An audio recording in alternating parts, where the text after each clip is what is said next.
Al-Quran menjelaskan, pertama, may yattaqillaha yaj'al lahu makhraja. Barang siapa yang bertakwa kepada Allah Subhanahu wa ta'ala, maka dia akan diberikan makhraja. Makhraja itu jalan keluar dari segala macam kesulitan. Jalan keluarnya ada saja. Menurut ukuran kemampuan dia tidak mungkin, mustahil, tidak bisa, mana mungkin. Tapi pada waktunya ada saja jalan keluarnya.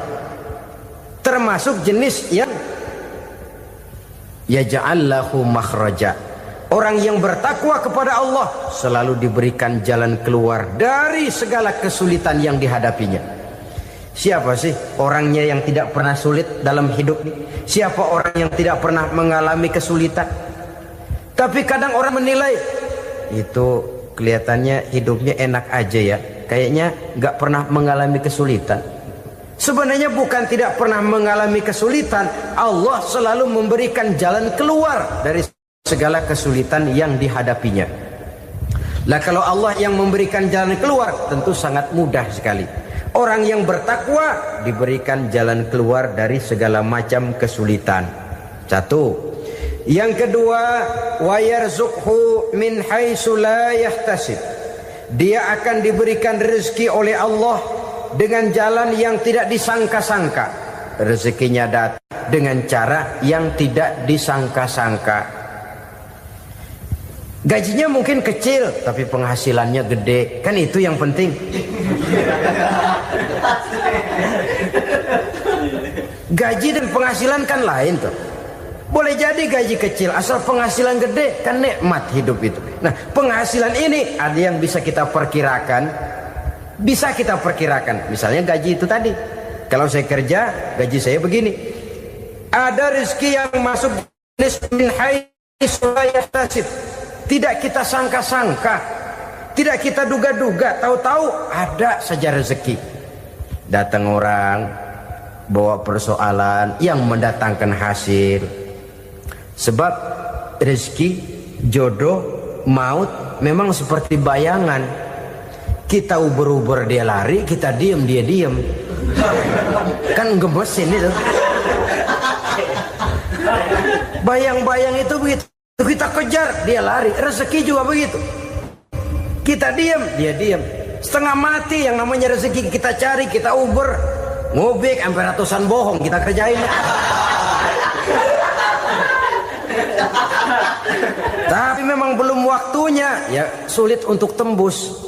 Tapi kadang-kadang giliran kita nongkrong di rumah, datang orang bawain rezeki. Itulah yang namanya rezeki.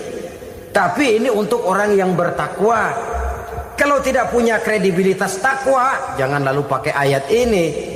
Diberikan Allah dengan rezeki dengan jalan yang tidak disangka. Kan ada ayatnya dah, kita mah manteng aja di rumah dah. Ntar juga tuh rezeki datang.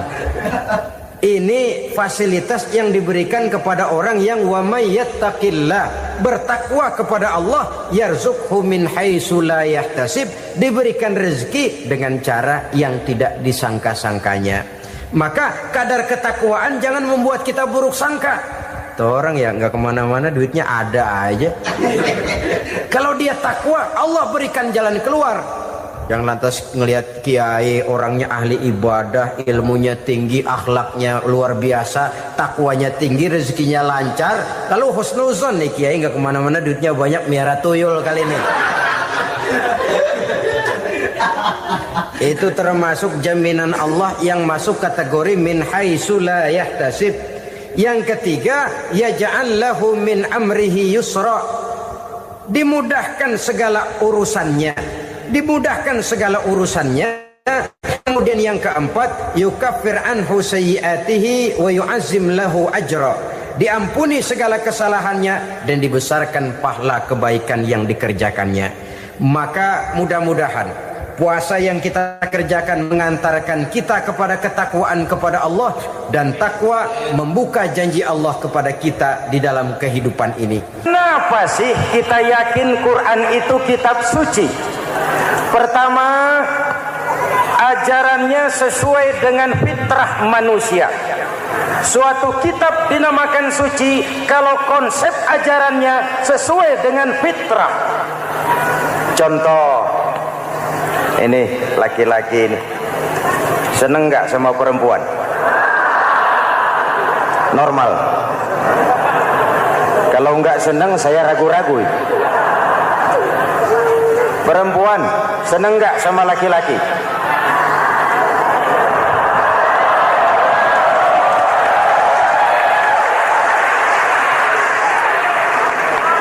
Ini fitrah. Laki-laki suka perempuan, perempuan suka laki-laki. Quran memahami itu.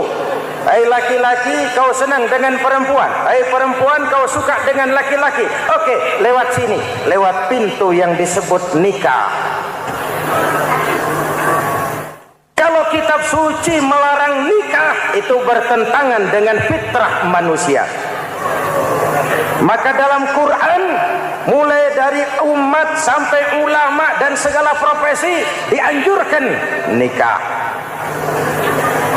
Kalau kiai tidak boleh nikah, saya pilih mengundurkan diri, Pak.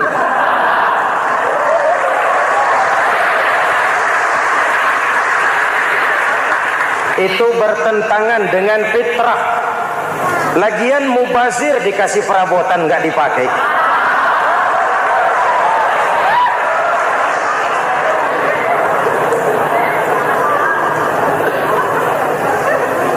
Fitrah.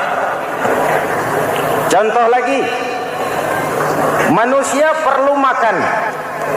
Kalau ada kitab suci menyuruh puasa terus dari pagi sampai sore sampai malam sampai pagi lagi, eta teh kitab gelo.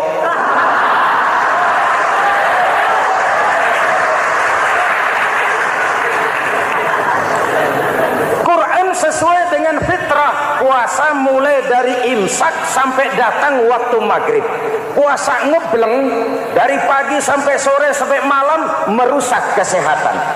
Malam berpuasa boleh bergaul dengan istri. Kenapa? Fitrah. Kalau siang tidak boleh, malam tidak boleh, sebulan penuh panas kepala.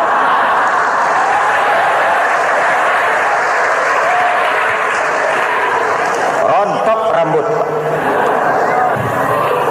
Hadirin yang saya hormati, itu yang pertama. Yang kedua, kita yakini Quran sebagai kitab suci karena isinya tidak saling bertentangan, konsekuen, konsisten. Kalau ada satu kitab, di satu ayat mengajarkan Tuhan Esa, di lain ayat mengajarkan tiga, liar itu mah. Bagaimana kitab suci isinya paradoks? Bagaimana kitab suci isinya saling bertentangan? Di ayat manapun sekali Quran berkata Allah itu Esa, selamanya Esa. Isinya tidak saling bertentangan. Lalu yang ketiga, kita yakini Quran kitab suci karena dia bersih dari intervensi manusiawi. Sejak turunnya Al-Quran menantang, jikalau kamu ragu terhadap Quran yang kami turunkan kepada hamba kami Muhammad, kamu anggap itu cuma bikinan Muhammad. Kalau Muhammad bisa, kamu tentu bisa. Baik, bikin satu surah semacam Al-Quran. 14 abad yang lalu tantangan ini turun dan sampai malam ini belum terjawabkan. Pak, barangkali tidak ada yang mau coba. Banyak. Antara lain Musailamah Al-Kazzab. Dia mencoba membuat menandingi Al-Quran. Dia buat satu surah namanya surah Al-Fil.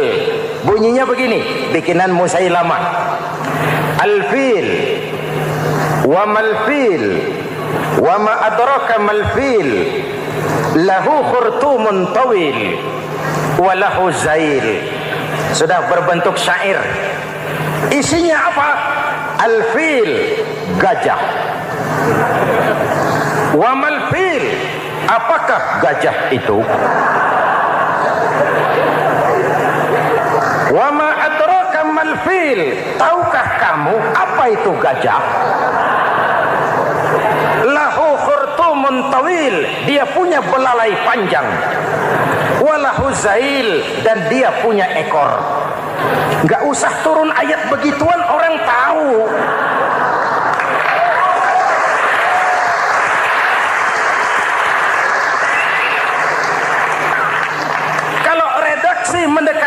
maka isi jauh panggang dari api. Kitab suci bersih dari campur tangan manusiawi. Maka Al-Quran, ke bahasa apapun dia diterjemahkan, naskah aslinya tetap ikut.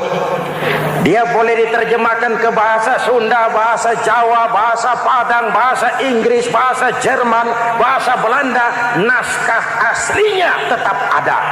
Kenapa? Bahasa ke bahasa perbedaannya sering frontal. Kalau dari gelas menjadi gelas, eta mah caket. Dari lamp menjadi lampu, itu masih serumpun. Tapi cokot Sunda dengan cokot Jawa itu jauh bedanya. Atos Sunda dengan atos Jawa itu jauh. Ulama Sunda sama ulama Jawa nggak pernah akur kalimat atos ini.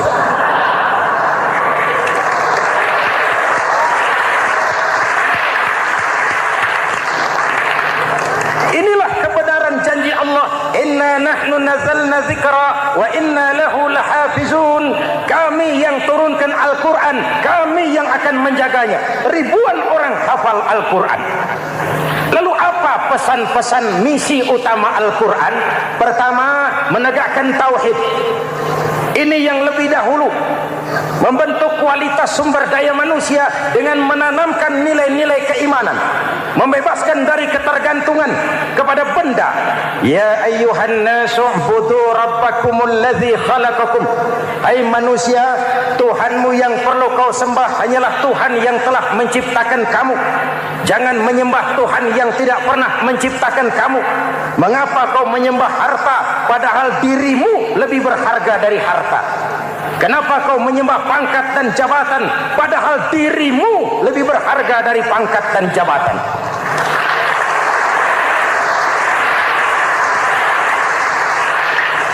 Diajak rasio berpikir, Tuhanmu yang perlu kau sembah hanyalah Tuhan yang menciptakan kamu. Dan Tuhan yang menciptakan kamu itu Tuhan yang lam yalid walam yulad, yang laisa kamislihi syai'un, dan itulah Allah Subhanahu wa taala. Ayo orang teh, ayeuna teh. Boleh pakai teh. Ayeuna teh, kita teh. Kalau kepada syirik jali, syirik yang terang-terangan, insya Allah tidak. Nyata-nyata menyembah berhala, tidak. Nyata-nyata menyembah pohon, tidak. Nyata-nyata berkeyakinan Tuhan lebih dari satu, tidak. Tapi kita sering terjebak pada syirik kecil, syirik khafi, syirik yang tersamar. Saya sejak pakai cincin ini, jangankan anak gadis, nenek-nenek ngelihat saya cincin. Jangankan anak gadis, nenek-nenek lihat saya lemes cincin. Ini saya sejak ada perkutut di rumah ini dagang lancar perkutut. Ini Ramadan, bulan penempaan nilai-nilai keimanan. Misi utama Quran menegakkan tauhid, mengurangi kemusyrikan, membebaskan manusia dari ketergantungan kepada benda. Dari situ kualitas sumber daya manusia dimulai. Saya sering mengungkapkan selama ini sistem pendidikan kita cuma mengisi otak, bukan membentuk watak. Otak diisi segala macam ilmu, tapi hati kosong, agama rapuh, akhirnya moral rendah. Muncul manusia-manusia yang pintar, cuma sayang tidak benar. Indonesia kita bangkrut, Indonesia kita terpuruk, Indonesia kita sakit sekarang ini, kan ulahnya orang-orang yang pintar tapi tidak benar.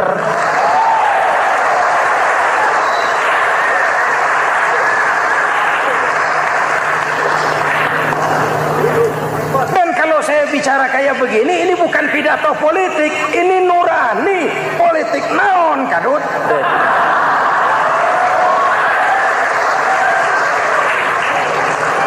Ini nurani, ini tanggung jawab sebagai anak bangsa.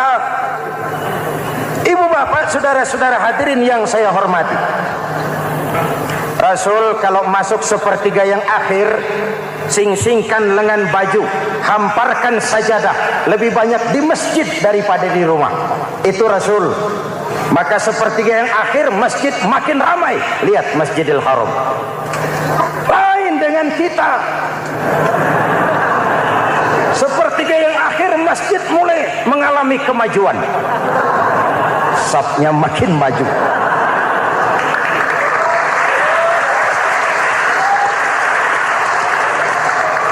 Pasar ramai, terminal beludak.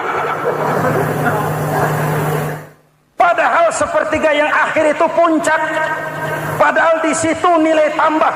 Dan anggap ini Ramadan terakhir yang diberikan Allah kepada kita. Kenapa? Memang tidak ada jaminan tahun depan ketemu Ramadan lagi.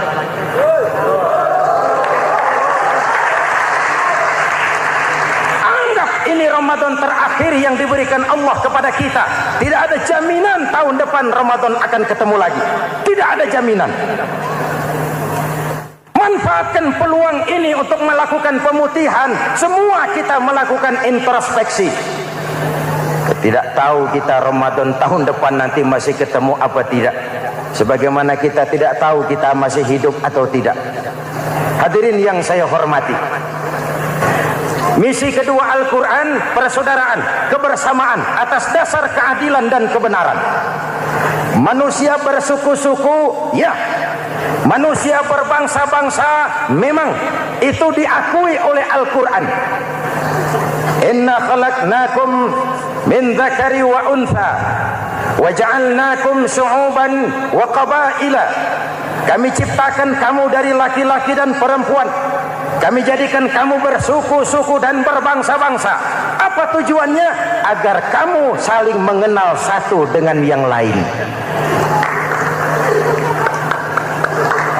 Persaudaraan, kebersamaan atas dasar keadilan dan kebenaran. Yang terlepas dari ras. Dari manapun orang datang, apapun warna kulitnya, dari suku apapun ia dilahirkan, kalau akidahnya sama, itu kan saudara kita.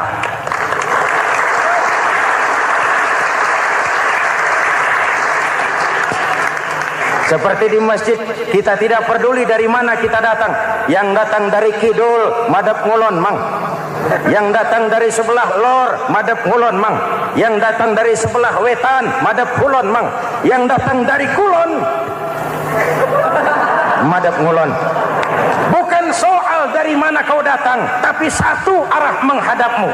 Kau mau Betawi, mau Sunda, mau Jawa, mau Padang, mau Aceh, mau Batak, mau Ambon, kita satu nusa, satu bangsa, satu bahasa. Kita jadi lem perekat buat lingkungan kita di saat keutuhan kita sebagai bangsa sedang dalam ujian berat. Semangat kebersamaan atas dasar keadilan. Tidak ada mayoritas menekan minoritas. Umat Islam itu kalau besar, dia mampu melindungi yang kecil. Kalau kecil, dia bisa menjaga diri. Tiap solat Jumat khatib berpesan pada akhir khutbah kedua, innallaha ya'muru bil adli wal ihsan. Innallaha ya'muru bil adli wal ihsan. Allah memerintahkan kamu menegakkan keadilan dengan argumen, bukan dengan sentimen. Mengajak, bukan mengejek. Merangkul, tidak untuk tujuan memukul. Kalau sebagai bangsa kita utuh, kompak dan bersatu, saya yakin kita akan bisa mengatasi kesulitan-kesulitan sekarang ini.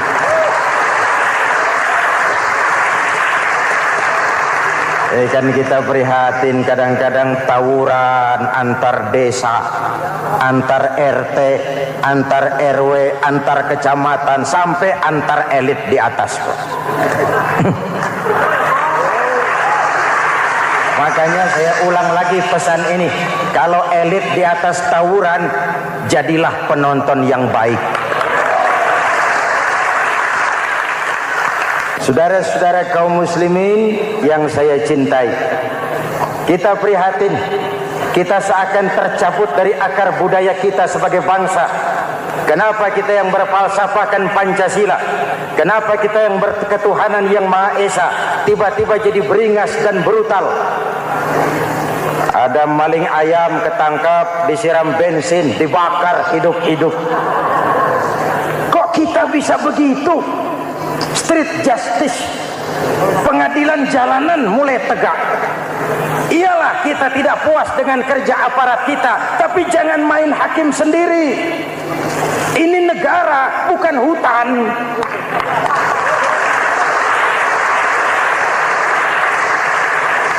Jangan mencegah kemunkaran dengan menegakkan kemunkaran baru.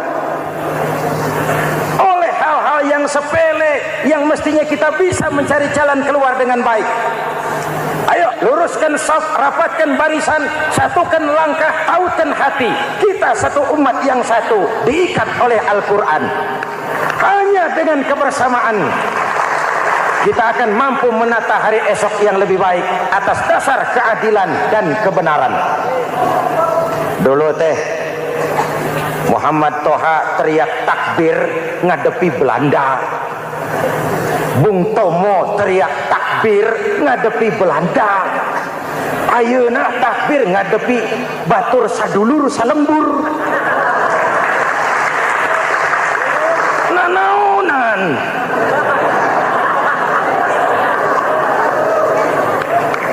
Bung Tomo teriak takbir, Muhammad Toha teriak takbir. Yang dihadapi jelas penjajah Belanda. Kita ngadepi saudara sendiri, Allahu Akbar. Yang sana teriak, Allahu Akbar. Setan tepuk tangan di tengah. Yuk kita rukun yuk. Kita kompak yuk. Kita bersatu yuk. Kita pulang yuk.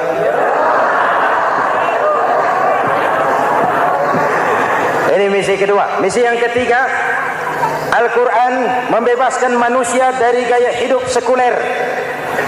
Quran mengingatkan, awas bung, ada hidup sesudah mati, ada akhirat sesudah dunia. Lebih untung orang yang percaya akhirat daripada yang tidak. Paling tidak hidupnya normatif. Contoh, saudara yakin akhirat ada, lalu saudara hidup baik-baik, menjauhi yang munkar, meninggalkan yang haram, saudara sujud, puasa, jihad, lalu saudara mati. Setelah mati ternyata akhirat tidak ada. Tidak ada ruginya. Paling kurang kita sudah dicatat sebagai orang baik. Sebaliknya, saudara tidak percaya sama akhirat, lalu hidup seenaknya, judi, mabuk, zina, nipu orang, korupsi, tenggelam dalam kemunkaran, lalu mati. Setelah mati ternyata akhirat ada. Kemana anjen? Lebih untung orang yang percaya akhirat ketimbang yang tidak. Hidupnya ada rem. Iya pak, saya kepengen banyak uang, tapi kalau main judi nanti di akhirat bagaimana? Iya, saya kepengen jadi orang kaya, tapi kalau korupsi, nipu orang, buka peternakan tuyul, nanti di akhirat bagaimana? Gaya hidup yang berkeseimbangan. Ada hidup sesudah mati dan ada akhirat sesudah dunia. Yang keempat, Quran membebaskan manusia dari belenggu kebodohan. Quran ayat yang pertama turun sudah berkata, Iqra, baca, kamu jangan jadi bodoh. Kebodohan menimbulkan kemiskinan, kemiskinan mendekatkan kepada kekufuran. Yang kelima, ini kado buat ibu-ibu. Quran mengangkat harkat, derajat dan martabat kaum wanita. Sebelum Quran turun, sebelum Islam datang, nasib wanita sangat menyedihkan. Dilahirkan hanya untuk melahirkan. Kalaupun berperan, peranannya tidak lebih segitiga. Dapur, sumur, kasur. Kasur, sumur, dapur. Dapur, sumur, kasur. Wanita dilecehkan, sekadar alat pemuas nafsu. Datang Islam, Rasul terenyuh. An-nisa imadul bilad. Wanita adalah tiangnya negara.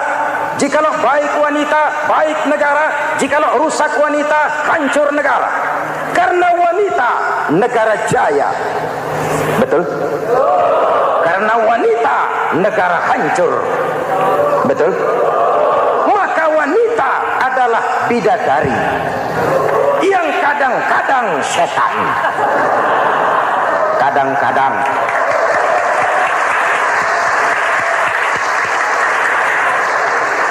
Ini yang hadir di sini bidadari semua. Ibu bapak, saudara-saudara hadirin yang saya hormati. Lalu bagaimana sikap kita terhadap Al-Quran? Quran sendiri menjelaskan, "Tsumma awrasnal kitaba allazina istafaina min ibadina." Kemudian kami wariskan kitab Al-Quran yang kami pilih buat hamba-hamba kami yang terpilih. Luar biasa. Umatnya umat pilihan, Rasulnya Rasul pilihan, kitabnya pun kitab pilihan.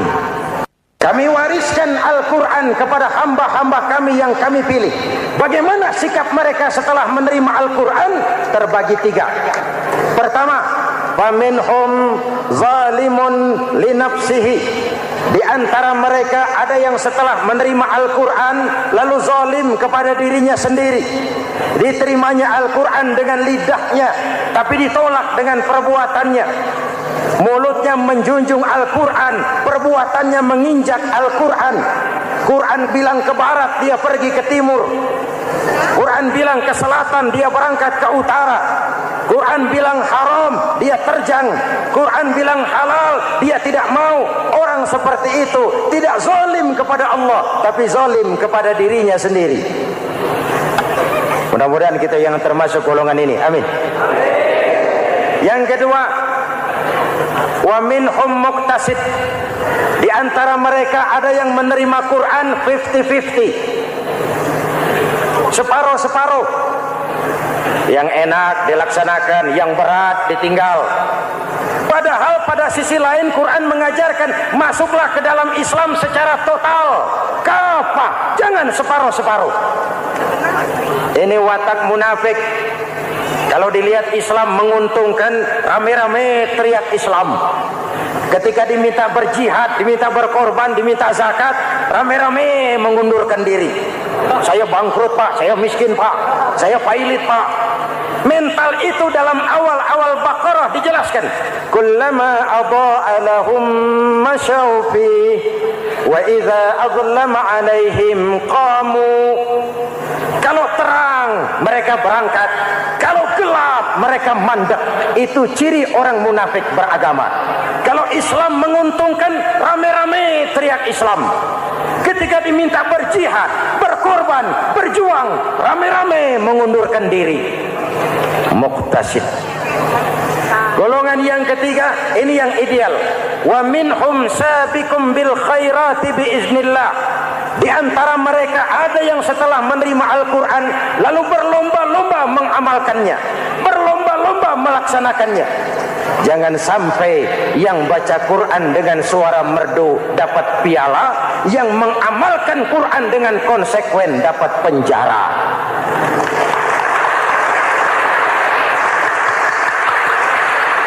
Itu ironi, itu menyedihkan, itu memilukan, dan itu memalukan. Pilihan terserah kita. Satu hadis Rasulullah mengajarkan begini, man ja'alal Qur'ana amamahu qadahu ilal jannah, wa man ja'alal Qur'ana khalfahu saqahu ilan nar. Siapa yang meletakkan Quran di depannya, dijadikannya Quran sebagai imam, Quran akan membimbing dia ke surga. Surga dunia, lebih-lebih surga akhirat. Sebaliknya, siapa yang meletakkan Quran di belakang, dibelakanginya ajaran Quran, Quran akan mendorong dia ke neraka. Neraka dunia, lebih-lebih neraka akhirat. Quran imam apa makmum? Kita makmum apa imam? Makmum ikut imam apa imam ikut makmum? Makmum ikut imam. Jikalau Quran adalah imam, jikalau kita adalah makmum. Ke barat kata Quran, ke barat kita berangkat. Ke timur kata Quran, ke timur kita menuju. Halal kata Quran, itu yang kita ambil.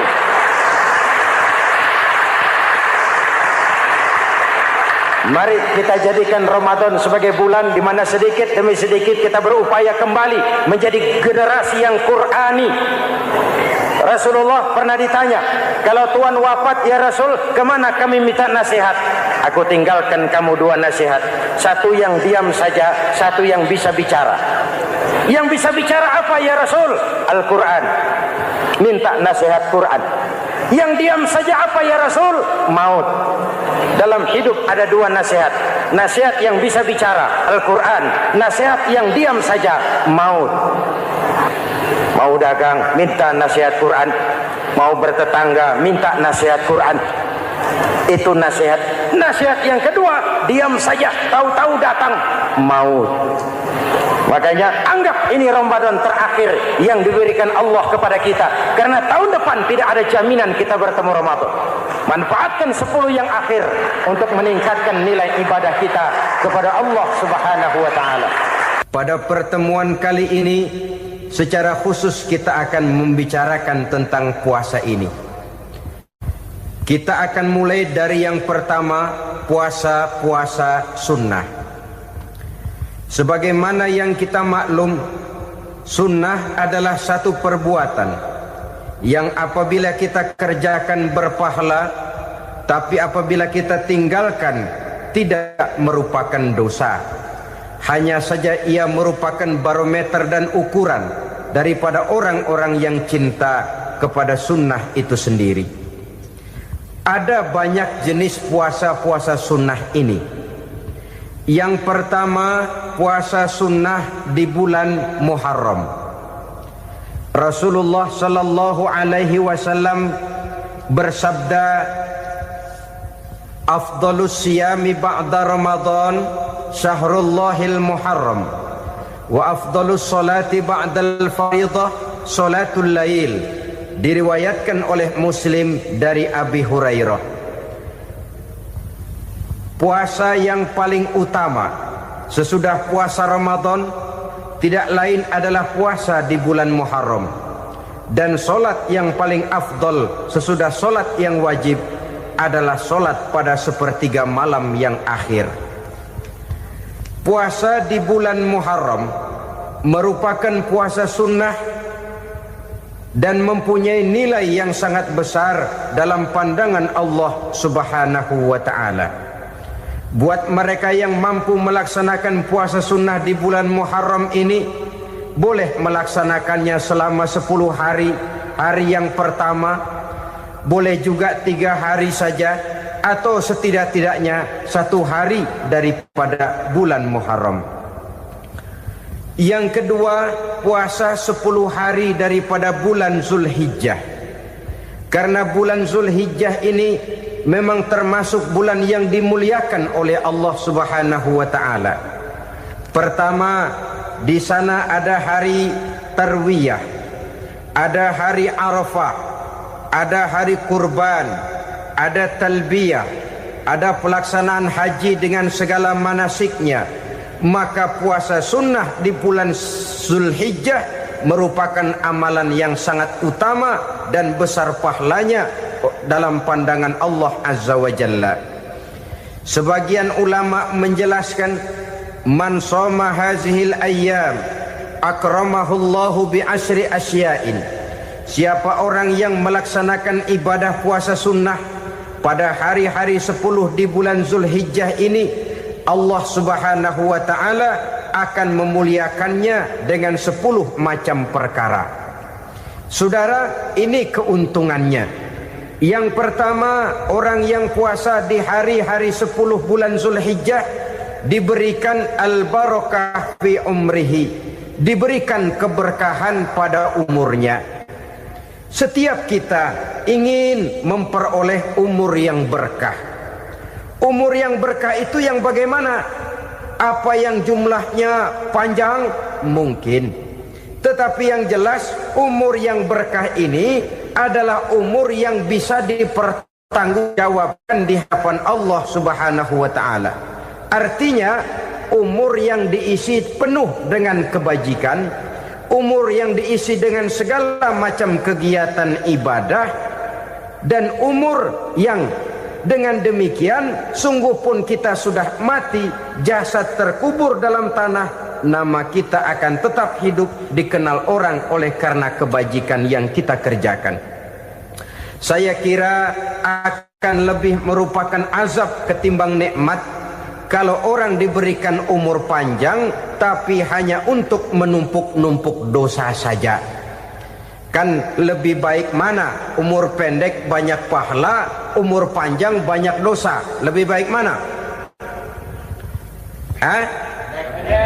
Saya yakin yang paling baik tentu umur panjang banyak pahala. Paling sial umur pendek dosa melulu.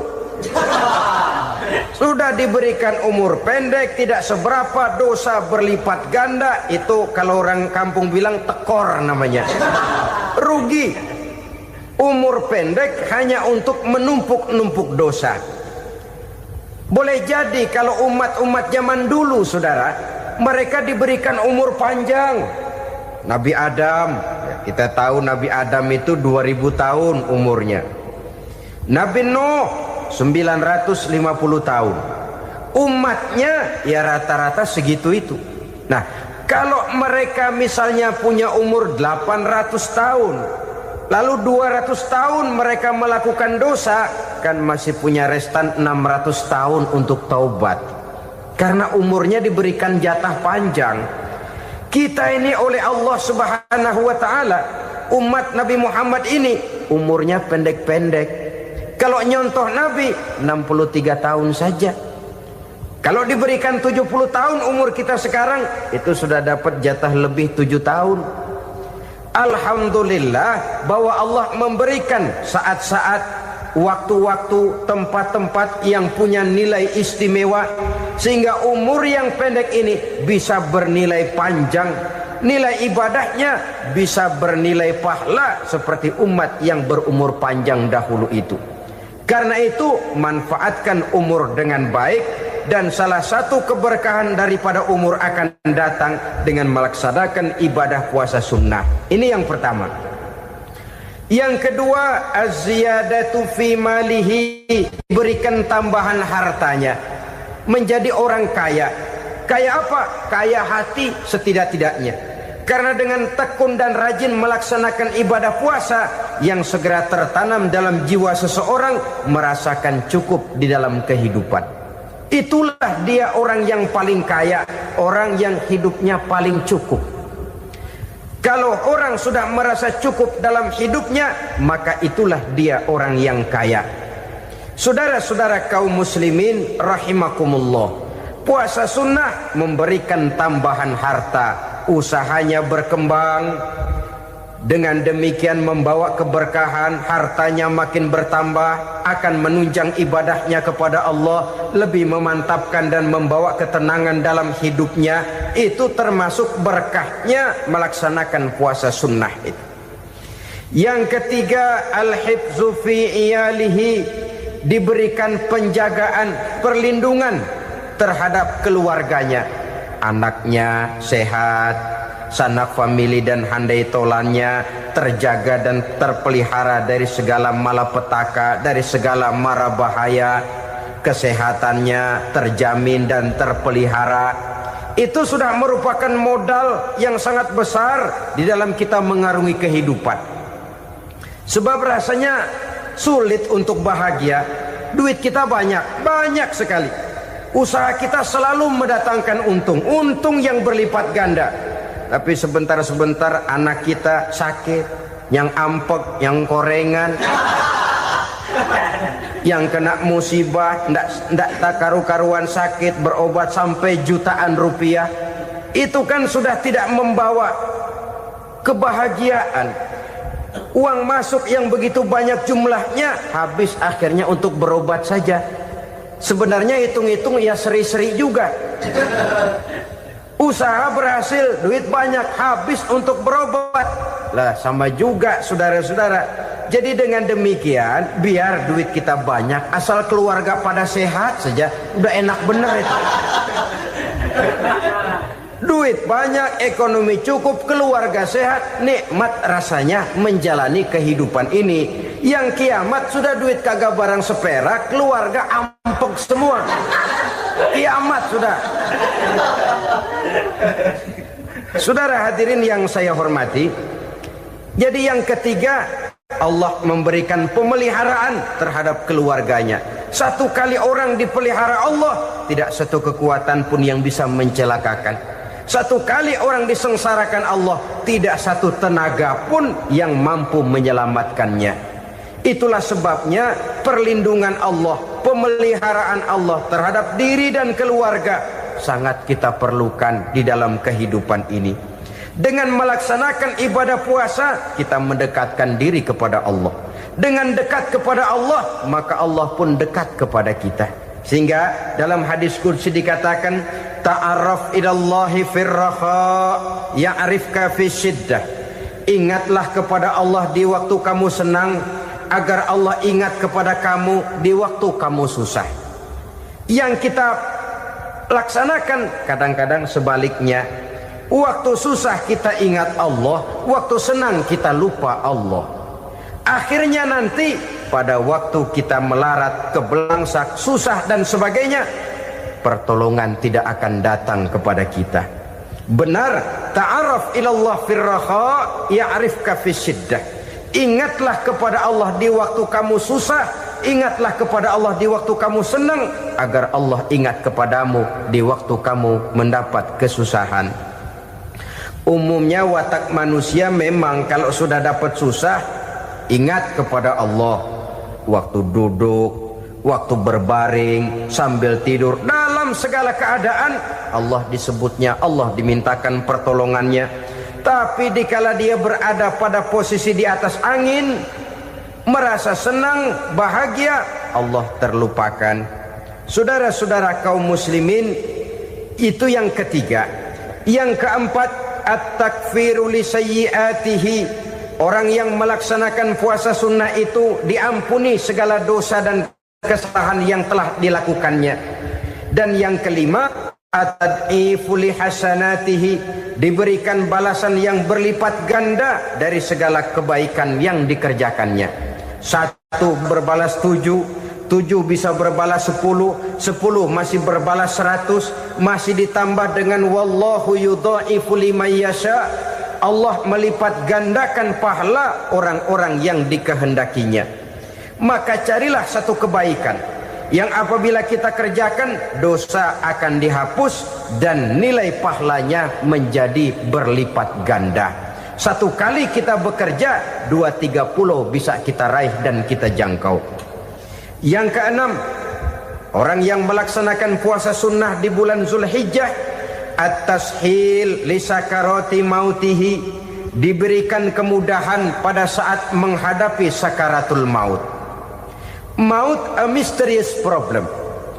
Dia adalah pintu yang setiap orang pasti akan memasukinya. Bahwa mati adalah mati, itu semua kita tahu. Tapi hakikat orang pada saat menghadapi mati itu kan berbeda-beda. Ada yang matinya itu gampang sekali, persis orang tidur saja, tidak nampak gelisah, tidak bikin susah yang hidup, tidak gelimpangan di tempat tidur, persis seperti orang mau tidur saja. Ada yang sulit sekali menghadapi sakaratul maut, gelimpangan di tempat tidur, bikin bingung orang yang nunggu. Kadang-kadang seperti kerbau digorok lehernya. Saudara-saudara, sulit menghadapi sakaratul maut. Oleh karena itu Rasulullah sallallahu alaihi wasallam sering beliau itu kalau berdoa membaca Allahumma hawin alayya fi sakaratil maut. Ya Allah, mudahkan saya di dalam menghadapi sakaratul maut. Rasulullah saja, saudara, orang yang ibadahnya paling banyak, orang yang hatinya paling bersih, orang yang akhlaknya paling luhur, masih berdoa semacam ini. Mohon dimudahkan oleh Allah agar mudah menghadapi sakaratul maut. Apalagi kita, terus terang kita ini paling-paling kelas muhtalid, bangsa sama pahala mau sama dosa doyan. Lebih perlu lagi menghadapi sakaratul maut, sehingga apabila malaikat maut datang menjemput nyawa kita, dimudahkan, jangan dibikin sulit, supaya mudah. Jadilah orang baik-baik, Biasanya kalau bagian yang mati, malaikat maut juga kali main-mainin dulu tuh orang. Kutak-katik, ditakut-takutin dan segala macam. Saudara hadirin yang saya hormati, maka menghadapi sakaratul maut ini merupakan kunci. Apakah seseorang bisa husnul khatimah atau bisa su'ul khatimah? Salah satu jalan untuk memudahkan diri menghadapi sakaratul maut, melaksanakan puasa sunnah di bulan Zulhijjah ini. Yang ketujuh, ad-diya'u li zulumati qabrihi, diberikan terang di alam kuburnya. Kubur, saudara tahu, saudara tentu sering lihat orang dimasukkan ke liang lahat, ditutup dengan papan, dinding ari kata kita di kampung, lalu diuruk lagi dengan tanah.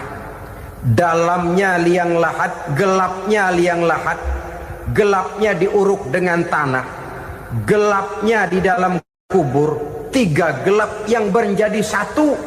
Bapak moyangnya gelap.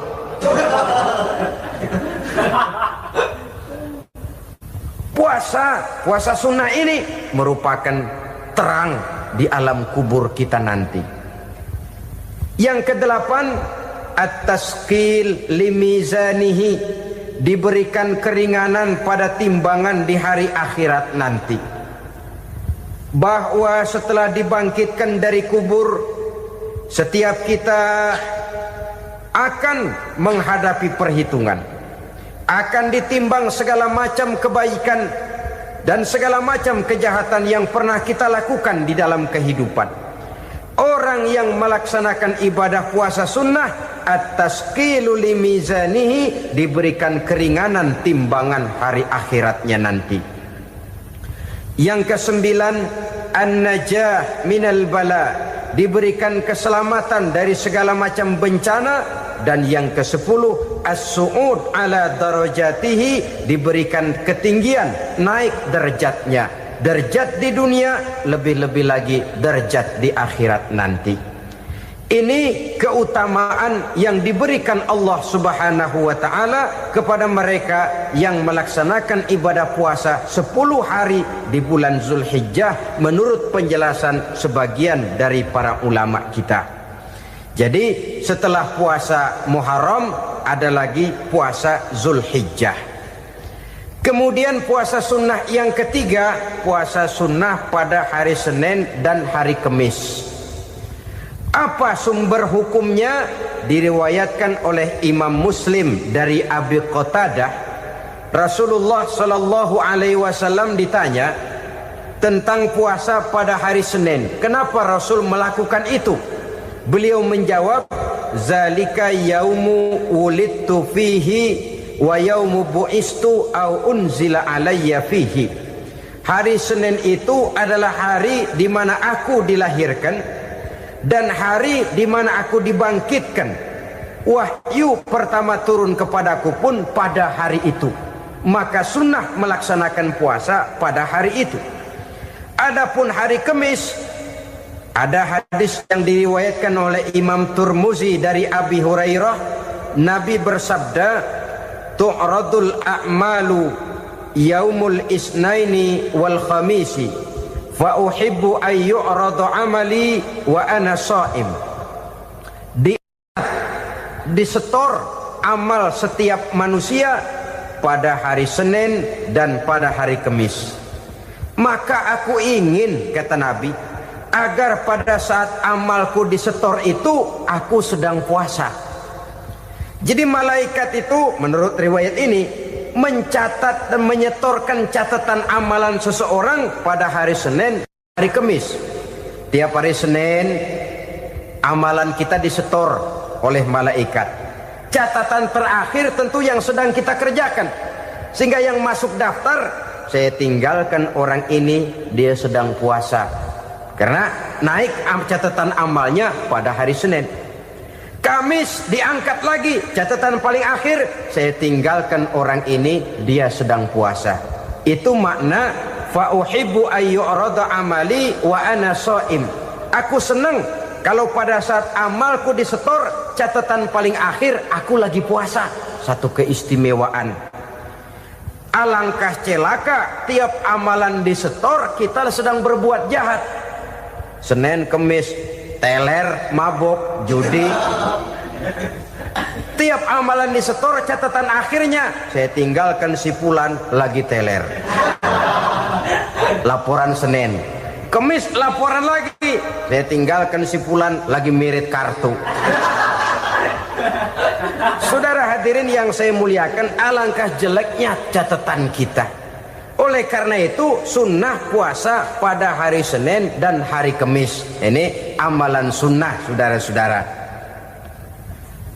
Dan oleh karena ini amalan sunnah, sebagian ulama memberikan penjelasan, walaupun lupa niat, kalau sudah malam itu lupa niat, boleh niatnya sudah siang puasa sunnah ini, dengan catatan dari pagi belum makan apa-apa. Malam saudara lupa, tahu-tahu ingat ini hari Senin, dah jam 10, niatlah jam 10 itu sah puasanya, asal dari pagi belum makan apa-apa. Tapi kalau sudah dapat 2 piring baru niat jam 10, itu lain, ngojek namanya.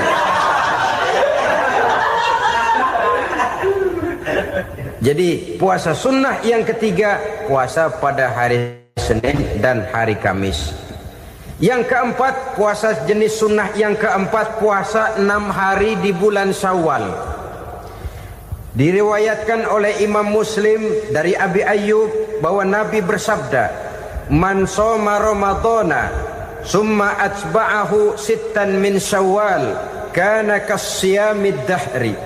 Barang siapa yang berpuasa di bulan Ramadan kemudian diikutinya dengan 6 hari di bulan Syawal, maka dia seolah-olah seperti orang yang berpuasa 1 abad lamanya. Allahu Akbar. Demikian besar keuntungannya. 6 hari di bulan Syawal sama dengan orang yang berpuasa 1 abad lamanya. Ini fadailul a'mal, saudara-saudara.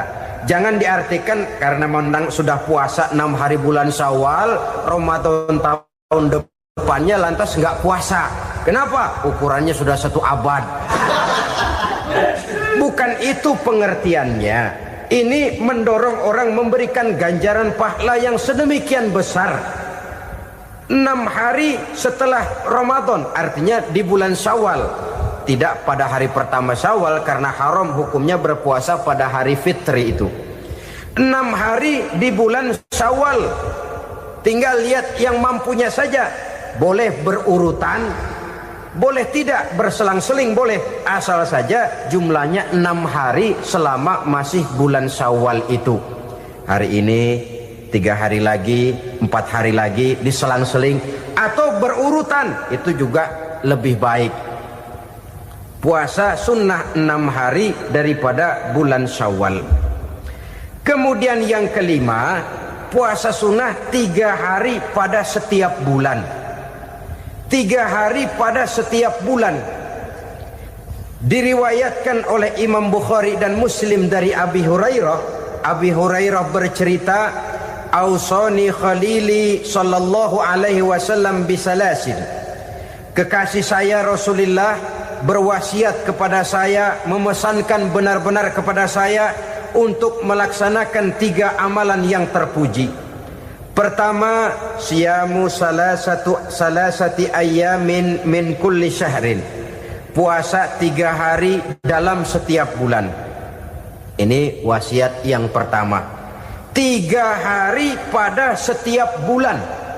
Tidak peduli bulan apa saja. Dalam artian ya bulan menurut perhitungan Islam ya. Muharram, Safar, Rabiul Awal, Rabiul Tsani, Jumadal Ula, Jumadil Akhir, Rajab, Sya'ban, Ramadan, Syawal, Zulqa'dah, Zulhijjah dan selanjutnya. 3 hari pada setiap bulan. Tanggalnya tanggal berapa saja. Lebih utama pada yang disebut Yaumul Bid, yaitu hari-hari di mana bulan menunjukkan purnama. Tanggal 13, tanggal 14 dan tanggal 15 pada setiap bulannya itu disunahkan melaksanakan puasa. Itu wasiat pertama, puasa 3 hari pada setiap bulan. Wasiat yang kedua, wa rak'atai duha, melaksanakan sholat duha sekurang-kurangnya 2 rakaat. Itu wasiat yang dipesankan benar kepada saya, kata Abi Hurairah. Pertama, puasa 3 hari pada setiap bulan. Yang kedua, usahakan jangan meninggalkan 2 rakaat minimal daripada sembahyang duha. Kita tahu sembahyang duha itu sembahyang sunnah di waktu pagi seketika matahari naik sepenggalahan. Sekurang-kurangnya 2 rakaat, sebanyak-banyaknya 8 rakaat. Di antara fadilah atau keutamaan daripada sholat duha ini yaitu menyangkut masalah rezeki dan usaha. Kemudian wasiat yang ketiga, wa an utira qabla an anama. Beliau sangat berwasiat kepada saya untuk sholat witir sebelum tidur. Artinya sholat malam sebagai amalan sunnah di dalam kehidupan kita. Jadi saudara-saudara, dalam hidup ini kita akan selalu berbentur dengan keperluan. Kalau pada satu saat kita sudah sampai kepada tahap berpikir ini keperluan saya, tentu hal-hal semacam ini akan kita kerjakan. Kita belum tergerak melaksanakan ini semua oleh karena barangkali kita merasa belum memerlukannya. Karena itu marilah kita berusaha di samping melaksanakan puasa yang wajib juga melaksanakan puasa yang sunnah di dalam kehidupan kita. Ini jenis puasa-puasa yang sunnah. Kemudian yang kedua, ada macam puasa yang disebut puasa nazar. Hukum pelaksanaannya wajib apabila nazarnya sudah terwujud. Puasa nazar, puasa yang dikaitkan dengan suatu persoalan. Umpamanya, kalau saya lulus ujian, saya akan puasa 1 minggu lamanya. Begitu ujiannya ternyata lulus, dia wajib bayar nazarnya. Puasa 7 hari, tidak lagi sunnah tapi wajib karena dia nazarkan. Asal saja tidak sah nazar kepada yang makruh apalagi kepada yang haram. Umpamanya nazar kalau tembus 6 nomor mau puasa 3 hari. Itu nazar semacam itu bukan saja tidak sah tapi haram hukumnya. Tidak boleh nazar kepada yang makruh apalagi kepada yang haram. Jadi apabila maksud yang sudah kita niatkan tercapai, wajiblah nazar itu dibayar, yaitu kalau nazarnya sunnah melaksanakan ibadah puasa. Al-Quran menjelaskan pertama, may yattaqillaha yaj'al lahu makhraja. Barang siapa yang bertakwa kepada Allah Subhanahu wa taala, maka dia akan diberikan makhraja. Makhraja itu jalan keluar dari segala macam kesulitan. Jalan keluarnya ada saja. Menurut ukuran kemampuan dia tidak mungkin, mustahil, tidak bisa, mana mungkin. Tapi pada waktunya ada saja jalan keluarnya. Termasuk jenis yang yaj'al lahu makhraja. Orang yang bertakwa kepada Allah selalu diberikan jalan keluar dari segala kesulitan yang dihadapinya. Siapa sih orangnya yang tidak pernah sulit dalam hidup ini? Siapa orang yang tidak pernah mengalami kesulitan? Tapi kadang orang menilai itu kelihatannya hidupnya enak aja ya, kayaknya gak pernah mengalami kesulitan. Sebenarnya bukan tidak pernah mengalami kesulitan, Allah selalu memberikan jalan keluar dari segala kesulitan yang dihadapinya. Lah kalau Allah yang memberikan jalan keluar, tentu sangat mudah sekali. Orang yang bertakwa diberikan jalan keluar dari segala macam kesulitan. Satu. Yang kedua, wa yarzuqhu min haitsu la yahtasib. Dia akan diberikan rezeki oleh Allah dengan jalan yang tidak disangka-sangka. Rezekinya datang dengan cara yang tidak disangka-sangka. Gajinya mungkin kecil tapi penghasilannya gede. Kan itu yang penting. Gaji dan penghasilan kan lain tuh. Boleh jadi gaji kecil, asal penghasilan gede, kan nikmat hidup itu. Nah, penghasilan ini ada yang bisa kita perkirakan. Bisa kita perkirakan. Misalnya gaji itu tadi. Kalau saya kerja, gaji saya begini. Ada rezeki yang masuk min haitsu la yahtasib. Tidak kita sangka-sangka, tidak kita duga-duga, tahu-tahu ada saja rezeki. Datang orang bawa persoalan yang mendatangkan hasil. Sebab rezeki, jodoh, maut memang seperti bayangan. Kita uber-uber dia lari, kita diem dia diem. Kan gemesin itu. Bayang-bayang itu begitu. Kita kejar, dia lari. Rezeki juga begitu. Kita diem, dia diem. Setengah mati yang namanya rezeki kita cari, kita uber. Ngobek sampai ratusan bohong kita kerjain. Tapi memang belum waktunya, ya sulit untuk tembus. Tapi kadang-kadang giliran kita nongkrong di rumah, datang orang bawain rezeki. Itulah yang namanya rezeki. Tapi ini untuk orang yang bertakwa. Kalau tidak punya kredibilitas takwa, jangan lalu pakai ayat ini. Diberikan Allah dengan rezeki dengan jalan yang tidak disangka. Kan ada ayatnya dah, kita mah manteng aja di rumah dah. Ntar juga tuh rezeki datang. Ini fasilitas yang diberikan kepada orang yang wa may yattaqillah, bertakwa kepada Allah, yarzuqhu min haitsu la yahtasib, diberikan rezeki dengan cara yang tidak disangka-sangkanya. Maka kadar ketakwaan jangan membuat kita buruk sangka. Tuh orang ya nggak kemana-mana, duitnya ada aja. Kalau dia takwa, Allah berikan jalan keluar. Yang lantas ngelihat kiai orangnya ahli ibadah, ilmunya tinggi, akhlaknya luar biasa, takwanya tinggi, rezekinya lancar, lalu husnuzon nih kiai nggak kemana-mana, duitnya banyak, miara tuyul kali ini. Itu termasuk jaminan Allah yang masuk kategori min haitsu la yahtasib.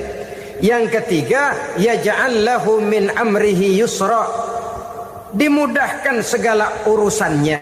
Dimudahkan segala urusannya. Kemudian yang keempat, yukaffir anhu sayyiatihi wa yu'azzim lahu ajra, diampuni segala kesalahannya dan dibesarkan pahala kebaikan yang dikerjakannya. Maka mudah-mudahan puasa yang kita kerjakan mengantarkan kita kepada ketakwaan kepada Allah, dan takwa membuka janji Allah kepada kita di dalam kehidupan ini. Kenapa sih kita yakin Quran itu kitab suci?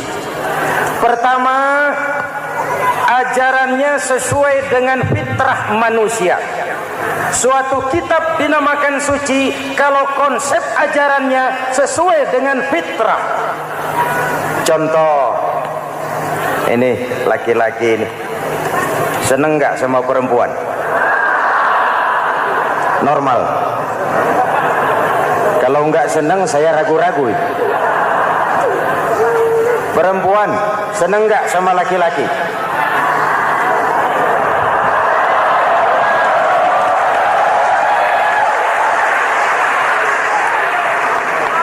Ini fitrah.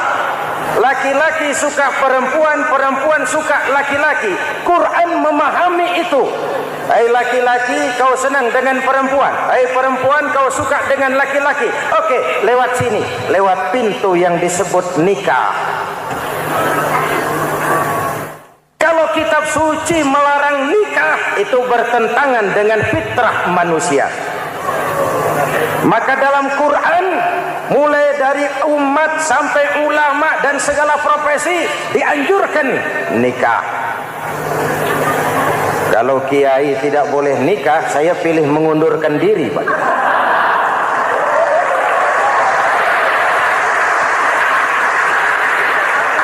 Itu bertentangan dengan fitrah.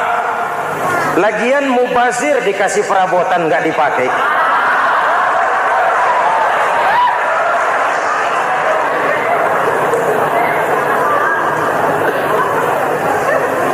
Fitrah. Contoh lagi, manusia perlu makan. Kalau ada kitab suci menyuruh puasa terus dari pagi sampai sore sampai malam sampai pagi lagi, eta teh kitab gelo.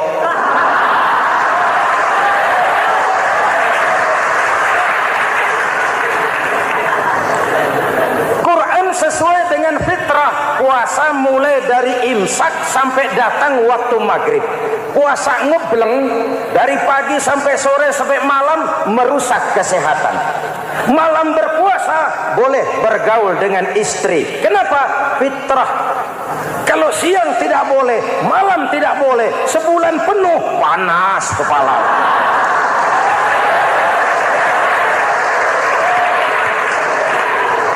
Rontok rambut. Hadirin yang saya hormati, itu yang pertama. Yang kedua, kita yakini Quran sebagai kitab suci karena isinya tidak saling bertentangan, konsekuen, konsisten. Kalau ada satu kitab, di satu ayat mengajarkan Tuhan Esa, di lain ayat mengajarkan 3, liar itu mah. Bagaimana kitab suci isinya paradoks? Bagaimana kitab suci isinya saling bertentangan? Di ayat manapun sekali Quran berkata tidak karena kepengen dipuji orang, tidak karena ingin dikatakan orang pemurah, sebab orang dermawan itu orang yang memberi tanpa harus diminta. Kalau masih harus diminta, ya belum dermawan namanya, masih harus diminta. Kalau nggak diminta ya tulus. Sejak lolos, polos. Quran menantang, jikalau kamu ragu terhadap Quran, saudara-saudara kaum muslimin rahimakumullah, kamu anggap itu harta cuma adalah amanat dan akan kita pertanggungjawabkan. Allah melebihkan rizki sebagian kita dari yang lain agar kita saling tolong menolong, bantu membantu. Nabi janjikan siapa yang meringankan beban saudaranya muslim di dunia, Allah akan meringankan bebannya di akhirat nanti. Sebuah jaminan dari baginda Nabi. Si orang yang kita bantu barangkali tidak bisa membalas, Allah yang akan membalas lewat jalan lain yang tidak pernah kita sangka-sangka. Ada orang tanya, Pak, ini ada orang nyumbang masjid sambil marah-marah, gimana? Saya bilang sumbangannya aja ambil, marahnya jangan. Marahnya jangan diambil, itu urusan dia. Saudara-saudara kaum muslimin rahimakumullah, umat Islam ini kan umat yang punya potensi besar. Kadang kita merenung, kenapa kadang-kadang pembangunan masjid kok lambat sekali? Kalau hotel hari ini peletakan pertama, bulan depan peresmian. Supermarket hari ini peletakan batu pertama, minggu depan peresmian. Tapi kalau sudah yang namanya masjid, kadang-kadang peletakan batu pertama sekaligus jadi batu terakhir. 3 tahun, 4 tahun, campur nebar jalak di jalanan, duit dijaring kayak ikan sepat. Maka isi jauh panggang dari api. Apa tidak ada orang Islam yang kaya? Banyak. Apa tidak ada pengusaha muslim yang jadi konglomerat? Ada. Kalau yang belum banyak itu yang komit terhadap nilai-nilai agamanya. Sunda, bahasa Jawa, bahasa Padang, akhirnya kita jatuh jadi umat yang lemah. Bahasa Belanda. Belum ada pengusaha konglomerat muslim buka pabrik super micap beduk misalnya umpamanya atau pabrik kecap cap sorban, supaya identitas keislamannya sedikit kelihatan. Kita jatuh jadi umat yang lemah karena potensi tidak terinventarisir dengan baik. Kita ini ibarat kompor yang cuma matengin nasi orang lain. Potensi kita dimanfaatkan oleh orang lain. Ukhuwah Islamiyah kita baru terbatas kepada silaturahmi. Ukhuwah di bidang ekonomi kita lemah. Ukhuwah di bidang kebudayaan kita lemah. Apalagi ukhuwah di bidang politik kita lebih rapuh lagi. Padahal ukhuwah itu adalah totalitas kehidupan manusia, menyangkut ipolek sosbud, memerlukan nilai-nilai ukhuwah. Jadi oleh karena itu mari kita menyadari di dalam harta kita, walaupun kita yang cari pergi pagi pulang sore peras keringat banting tulang, di sana ada harta anak yatim, di sana ada hak masjid, di sana ada hak pesantren, di sana ada hak jihad. Berbahagialah seseorang apabila dia oleh Allah dijadikan keran itu menyimpan air, tapi tidak untuk dirinya, tapi disalurkannya kepada mereka yang memang memerlukannya. Tuhanmu yang perlu kau sembah Saudara-saudara kaum muslimin rahimakumullah, ini yang pertama. Jadi perbendaharaan surga adalah menyembunyikan sedekah. Orang lain nggak tahu, kita pun nggak pernah hitung-hitung. Kita anggap lewat begitu saja, padahal itu deposit lebih berharga dari pangkat dan jabatan. Yang kedua, perbendaharaan surga itu apa? Wa kitmanul musibah, menyembunyikan kesulitan. Tuhanmu yang perlu kau sembah. Kadang orang takut menghadapi kesulitan, tapi makin kita merenung, hidup ini kan sebenarnya urusan. Takut sama urusan, ya jangan hidup. Tandanya orang hidup itu kalau punya urusan. Urusan melupakan problem. Problem sering menimbulkan kesulitan. Kesulitan bukan untuk ditakuti, tapi untuk diatasi dan dicarikan jalan keluar. Siapa sih orangnya yang nggak pernah sulit? Makin tinggi status sosialnya, makin gede urusannya. Makin tinggi kualitas imannya, makin berat tingkat kesulitannya. Cuma memang yang namanya enak itu seperti pelangi yang lala itu nggak pernah di atas kepala kita, di atas kepala orang melulu. Yang tersamar. Masih enak loh, kata kita. Dia juga bilang enak kan lo. Pelangi itu nggak pernah di atas kepala kita. Nenek-nenek ngelihat kata tukang beca, aduh enak ya naik Mercy. Kata tukang beca, apa yang di dalam mobil Mercy? Aduh enak bener tukang beca, bijak keruntuk ngorok pulas bener. Saya kamar pakai AC sejuk, tempat tidur sutra, empuk, alga, spring bed, kulak kulit nggak bisa pulas kalau belum minum valium, belum tidur. Enak bener tukang beca, bijak ngorok nggak tahu wetan kulon. Itu tukang beca bilang yang di Mercy enak, yang di Mercy bilang tukang beca enak. Inilah enak. Nggak pernah di atas kepala kita, di atas kepala orang lain dulu enak. Saya sering mengungkapkan selama ini sistem pendidikan kita cuma mengisi otak, bukan membentuk. Yang merupakan perbendaharaan surga itu orang yang bisa menyembunyikan kesulitan, macam ilmu, tapi baik pribadi ataupun rumah tangga. Nah, terutama rumah tangga yang jadi soal. Kadang-kadang muncul manusia kita ini kalau senang, sebaliknya kalau senang kita diam. Alam aja, Indonesia kita bangkrut, banyak banget hidup kita bawaan diam aja udah. Malah ketemu orang takut. Orang-orang yang pintar. Tapi begitu susah, sekampung tahu. Padahal Nabi mengajarkan perbendaharaan surga itu menyembunyikan musibah, menyembunyikan kesulitan. Kalau saya bicara kayak kalau enak, cerita orang-orang. Kalau nggak enak, rasain sendiri, tekan sendiri, atasin sendiri. Kita kan sebaliknya. Tenang kita diam, asal lagi susah, paling tidak kita nyari teman buat cerita kesusahan. Sebagai anak bangsa, siapa orangnya yang nggak pernah susah? Ibu bapak, saudara-saudara cuma yang soalnya bagaimana kita mengatasi kesusahan Rasul itu sendiri. Kalau masuk sepertiga yang begitu akhir, juga misalnya kalau orang sudah berumah tangga, baju, itu orang tuanya harus menjadi tempat dia cerita yang enak-enak saja. Itu Rasul. Yang nggak enak rasain berdua, selesaikan berdua, atasin berdua. Masjidil Haram. Jangan dibalik. Asal senang diam, giliran susah aja. Maknya sepertiga yang akhir masjid laporan mengalami kemajuan. Terbalik, bisa menjaga security informasi. Maka nama bayang keluar diam, malah sulitan. Enak amat memakai babi ayam. Terminal beludak.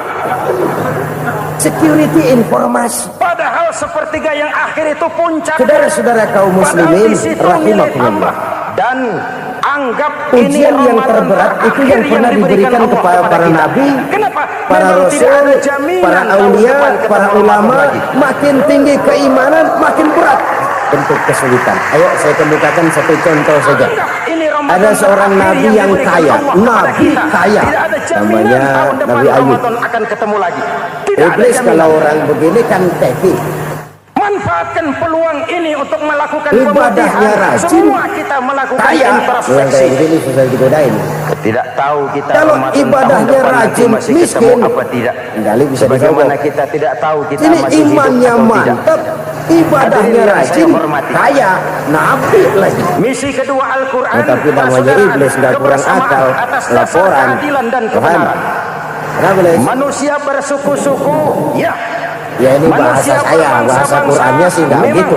Itu diakui oleh itu hambamu yang namanya Ayub. Dia rajin ibadah cuma karena dikasih kaya aja. Coba kasih miskin dia, berhenti dia sembahyang. Kamu bisa aja. Saya tahu Ayub itu hambaku yang ikhlas. Saya buktiin Tuhan. Silakan. Buktiin iblis turun ke alam ini. Yang mula-mula dia lakukan, dia rusak sawah ladang Nabi Ayub. Dia binasakan binatang ternak Nabi Ayub, sehingga dalam waktu singkat jatuhlah Nabi Ayub dari orang paling kaya jadi orang paling miskin. Beliau masih ibadah di mihrab dalam masjid, datang iblis. Saudara Ayub, ya, lagi ngapain? Ibadah. Nyembah Allah, nyembah Allah. Oh, percuma. Kenapa? Tuhan yang ente sembah nih, dia udah bikin miskin ente. Sawah ladang ente hancur lebur, binatang ternak binasa. Sekarang ente jadi orang paling miskin. Ngapain nyembah Tuhan kayak begitu? Udah berhenti dah ibadah, berhenti ibadah. Ini iblis sama Tuhan laporannya lain, yang dikerjakan kepada Nabi Ayub ibadah ngulon. Benar begitu iblis kata Nabi Ayub. Iya, sawah ladang saya habis burus, binatang ternak saya binasa, binasa. Saya miskin, bangkrut. Apa jawab Nabi Ayub? Bukan innalillahi, ini hebat. Alhamdulillahillazi a'tani wa akhadha minni. Segala puji bagi Allah yang telah memberikan harta kepada saya dan sekarang mengambilnya lagi. Alhamdulillah. Allah yang ngasih, Allah yang ambil. Itu mah urusan Allah. Iblis cuma ibadah jalan terus, sujud lagi Nabi Ayub. Dia mampu iblis leher bodoh, dia bisa menjaga diri. Tiap sholat Jumat dasar Nabi pada akhir khutbah kedua, gak mempan dia apa-apain. Miskin malah alhamdulillah. Allah yang ngasih, Allah yang ambil. Jadi kalau kita tidak komit, tidak terikat kepada kaya, miskin, senang, susah, apa yang bisa bikin kita susah? Untuk tujuan jadikan kekayaan, kemiskinan, jadikan senang susah sebagai anak buah yang bisa kita atur. Jangan kekayaan ngatur kita, jangan kemiskinan ngatur kita. Kita yang harus mengatur mereka. Senang susah, kaya, miskin, bahagia, sengsara, jadikan itu anak buah yang bisa kita atur. Kalau sekarang kita kaya, lain saat boleh jadi kita miskin, semiskin-miskinnya. Allah yang ngasih, Allah yang ambil. Tenaga mana yang bisa menghalangi? Makanya saya ulang lagi ibadah dalam iblis makin di atas tawuran, jadilah penonton yang baik. Akhirnya apa? Nabi Ayub dikerjain, diberikan penyakit yang saya cintai. Demikian fatal penyakitnya. Kita seakan bayangin, cabut dari akar budaya udah kita sebagai miskin, bangsa. sakit. Kenapa kita yang berfalsafahkan Pancasila? Kenapa miskin, kita yang sakit. berketuhanan yang Maha Esa tiba-tiba jadi beringas dan brutal? Nggak lama, kira-kira 16 tahun. Ada maling ayam ketangkap, istrinya 3, 2 mental kita cerain. Ngerawatin laki bengek begini. Senang belum tentu, susah udah pasti nih. Cerai aja cerai. Mulai tegak. Cerai. Iyalah kita tidak puas dengan kerja yang satu Siti Rahmah yang setia menemani beliau, sesetia-setianya hati perempuan. Satu saat Siti Rahmah bilang, Bang, ya, abang kan Nabi Bang. Lalu namanya Nabi kan doanya jarang meleset Bang. Maksud kamu minta kenapa sih sama Tuhan biar abang sembuh baik dah Bang? Siti Rahmah, iya. Saya sakit berapa tahun sih Bang? 16 tahun Bang. Sebelum ini saya sehat berapa tahun? Ya kira-kira 60 tahun Bang. Nah coba ente banding-bandingin Rahmat. Saya dikasih sehat 60 tahun, dikasih sakit 16 tahun, sudah nggak sabar mau doa kepada Allah minta sembuh. Saya malu kepada Allah. Dulu teh diuji dengan yang luar biasa seperti ini, tidak mengganggu stabilitas kehambaannya. Dia tetap menghamba kepada Allah Subhanahu wa Ta'ala. Ngadepi Belanda. Saudara-saudara kaum muslimin rahimakumullah, kunci menghadapi kesulitan itu apa? Allah jelaskan dalam satu ayat, wa basyiris sabirin alladzina idza asabathum musibah qalu inna lillahi wa inna ilaihi raji'un. Gembirakan orang-orang yang sabar. Siapa mereka itu? Yang apabila mendapat musibah mereka kembali kepada keyakinan dasar. segalanya dari Allah dan segalanya akan kembali kepada Allah. Ini konsepsi dasar dari sikap muslim dalam menghadapi berbagai kesulitan. Segalanya dari Allah, segalanya akan kembali kepada Allah. Kalau ini sudah kondisi dasarnya, maka kita akan lapang menghadapi kenyataan bagaimanapun pahitnya. Apakah itu namanya miskin, apakah itu namanya sakit, bahkan maut sekalipun. Maut sekalipun. Segalanya dari Allah, segalanya akan kembali kepada Allah. Ini sikap hidup bukan sekedar ucapan. Kita kadang-kadang menjadikannya sebagai ucapan. Mulutnya sih nggak berhenti, innalillahi wa inna ilaihi raji'un, tapi nangisnya terus gerung-gerungan. Lalu saudara hidup baik-baik. Bukan itu, ini kesadaran moral. Kalau segalanya dari Allah, segalanya kembali kepada Allah, kan sebenarnya cuma nunggu giliran. Hari ini saya nyembayangin dia, entah hari apa saya disembayangin orang. Hari ini saya antar dia ke kubur, entah hari apa orang nganterin saya ke kubur. Hari ini saya tahlilkan dia, entah nanti kapan orang tahlilkan saya. Segalanya dari Allah, segalanya akan kembali juga kepada Allah. Oleh sebab itu saudara-saudara, kesulitan bukan untuk ditakuti, kesulitan justru untuk diatasi, dicarikan jalan keluarnya.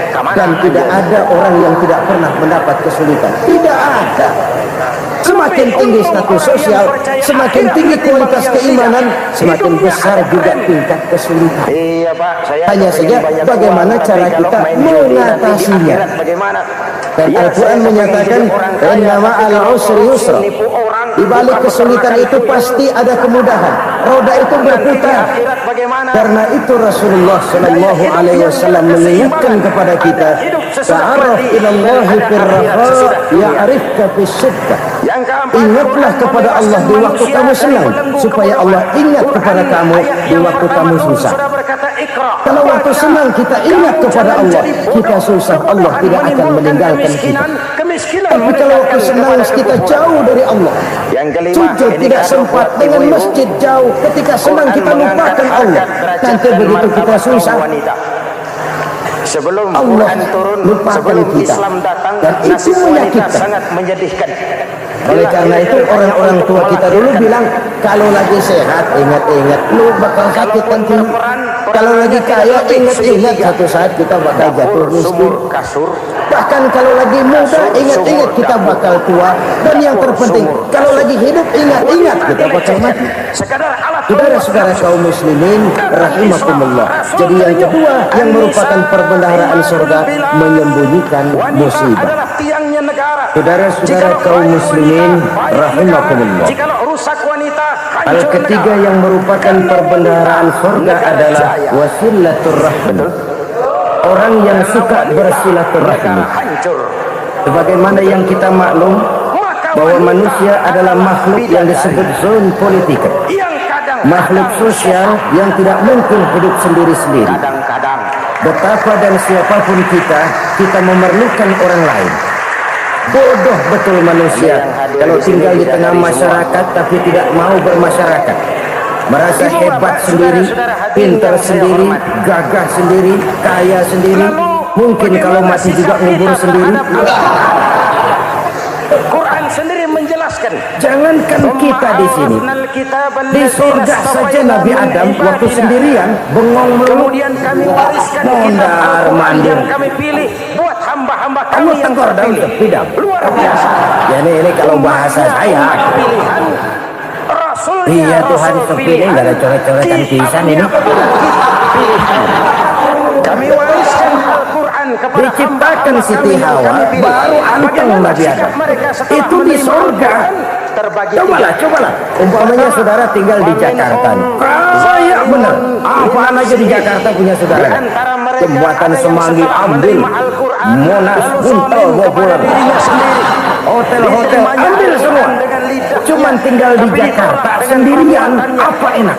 Mulutnya menjunjung Al-Quran, Betapa dan siapapun kita perlu orang lain. bilang ke barat, dia pergi ke timur. Tidak ada seorang pun yang bisa memenuhi kebutuhan hidupnya secara sendiri-sendiri. Nah, Islam telah menyelamatkan manusia dari ras diskriminasi, mengikat manusia dengan persaudaraan yang berlandaskan kepada akidah. Karena itu dianjurkan bersilaturahmi. Mudah-mudahan kita yang bahkan Nabi menyatakan man arada ayyubsata lahu fi rizqihi wa yumsa'a fi atharihi falyasil rahim. Siapa yang kepengen diluaskan rezekinya dan dipanjangkan usianya, banyaklah ia bersilaturahmi. Siapa yang kepengen dimudahkan rezekinya, hendaknya ia banyak bersilaturahmi. Kalau banyak teman, kesulitan kan paling tidak ada tempat cerita. Udah susah sendirian, kita pikirin diri, nggak ada tempat tukar pikiran. Cepet banget sama bengek. Diminta zakat, dilawan sendiri, mengundurkan diri. Saya bangkrut, Pak, secara miskin, Pak. Makro kita bisa berkata, tidak mungkin ada kemenangan kalau tidak ada kekuatan. Tidak ada kekuatan kalau tidak ada kesatuan dan persatuan. Tidak mungkin ada kesatuan dan persatuan tanpa semangat silaturahmi. Kalau umat Islam mau menang, dia harus kuat. Kalau umat Islam mau kuat, dia harus bersatu. Kalau umat Islam mau bersatu, dia harus membudayakan silaturahmi ini. Bahkan sampai-sampai kata Nabi, kalau bisa cari nilai tambah. Apa? Silman kosohat. Bersilaturahmilah kau kepada orang yang marah denganmu. Masya Allah, indahnya ajaran agama ini. Orang yang marah pun kepada kita, kata Nabi, kalau bisa bersilaturahmilah kepadanya, kepada orang yang marah itu. Di situ nilai tambah. Jangan sampai cuman jujur nih hadis ucapnya gampang, ngamalingnya yang berat banget. Orang marah sama kita, kita disuruh silaturahmi. Ada apa malu? Lu marah atau marahan lagi? Enggak pikirin. Itu ironi. Saudara-saudara kaum muslimin rahimakumullah. Tapi ini yang diajarkan, bahkan ini yang dicontohkan oleh baginda Rasul. Bagaimana begitu mudah? Misalnya satu saat Abu Jahal ini ngatur strategi bagaimana bikin Muhammad celaka. Dia gali lubang di depan tempat tidurnya, dia tutupin daun kurma. Siapa yang meletakkan, terus gua panggil seseorang, di sini kasih tahu Muhammad, pamannya sakit keras, minta ditengokin. Berangkat orang ini ke sana. Muhammad, lebih pamannya sakit keras, dia minta ditengokin. Baik, saya akan datang menjenguk beliau. Berangkatlah Nabi ke rumah Abu Jahal tanpa prasangka apapun. Lebih neraka akhirat. Abu Jahal udah pasang stil, limut kita berangkat setengah dipakai. Persis kayak orang meriang. Tapi sembari ngintip dari balik selimut. Begitu Muhammad buka pintu, masuk berangkat. Muhammad jalan menuju tempat pembaringan. Makin lama makin dekat, makin lama makin dekat, makin dekat ke lubang yang dipasang oleh Abu Jahal. Dalam hati Abu Jahal, terus jatuh, mampus keluar ini. Kita berupaya kembali. Apa yang terjadi? Malaikat Jibril datang. Muhammad, pamanmu cuma pura-pura sakit. Di depan tempat tidurnya ada lubang perangkap supaya kamu jatuh ke situ. Satu yang diam saja. Sudah, kamu pulang. Yang bisa bicara. Balik kanan Nabi. Yang bisa bicara. Sudah hampir jatuh ke lubang, balik kanan. Pulang. Bayangin kecewanya Abu Jahal. Muhammad dikit lagi, Muhammad dikit lagi. Ada dua nasihat. Enggak, paman, saya pulang aja. Bisa bicara. Emosi bangun dari tempat tidur, enggak sadar kalau lagi pura-pura sakit. Lompat ngejar Nabi, dia lupa dengan lubang yang dia gali. Minta nasihat Quran. Itu nasihat. Nyemplung sendiri ke dalam lubang. Diam saja. Mau. Makanya anggap ini terus berlalu. Ini terjadi keanehan. Karena tahun depan jatuh ke lubang yang dia gali itu sebenarnya nggak terlalu dalam ya, antara 3-4 meteran. Tolong saya jatuh ke lubang ini. Datanglah pelayan-pelayannya itu. Secara khusus angkat saya dari sini, ngururin tambang puasa ini. Satu gulung belum juga nyampe itu tambah, kurang beli lagi ke warung. Puasa sunnah. Sambung ulur lagi, enggak juga bisa sampai. Yang kita maklum. Wah ini kerjaan Muhammad ini. Satu perbuatan. Tolong siapa salah seorang kamu ke rumah Muhammad, kasih tahu encangnya kecebur. Kita tinggalkan. Minta ditolongin. Merupakan dosa. Sampaikan kepada hanya saja ia merupakan barometer dan ukuran. Pamanmu jatuh ke lubang Muhammad, minta tolong diangkatin. Kepada sunnah udah nyambung-nyambung nggak nyampe juga. Ya nanti saya datang, saya tolong. Puasa sunnah coba ini. Nyata-nyata orang berniat jahat mau mencelakakan dia. Datang dia menolong. Rasulullah Ini yang disebut air tuba dibalas air susu ya ini, bukan sebaliknya. Air tuba dibalas air susu. Paman, kecebur ya? Iya Muhammad, tolonglah. Pegang tangan saya. Nabi ulurkan tangannya, nyampe, dipegang oleh Abu Jahal, diangkat ke atas sampai atas. Apa kata Abu Jahal? Sihirmu memang hebat Muhammad. Udah ditolongin dikata sihir. Dan enak kita kemplang aja orang ini. Sesudah salat yang wajib urusan Adam. Tapi inilah akhlak. Kalau bisa kamu bersilaturahmilah dengan orang yang marah kepadamu sekalipun. Orang marah kita tetap baik. Puasa sunnah. Dan kalau kita berbuat baik sama orang yang memang baik, rasanya sih biasa-biasa aja. Orang baik kita baik lagi, ya draw aja, belum ada nilai tambah di sini. Baru ada nilai tambah kalau kita bisa berbuat baik kepada orang yang nyakitin kita. Itu namanya kita setingkat di atas dia. Dia sakitin kita, kita berbuat baik sama dia. Dia pelit sama kita, kita baik sama dia. Dia marahin kita, kita deketin dia. Yang kedua, di situ kita punya nilai tambah. Bulan Zulhijjah. Jadi siapa yang ingin diluaskan rezekinya kata Nabi dan dipanjangkan umurnya, hendaklah ia banyak-banyak bersilaturahmi. Sederhana sebenarnya silaturahmi, tapi silaturahmi membangkitkan semangat kesatuan dan persatuan.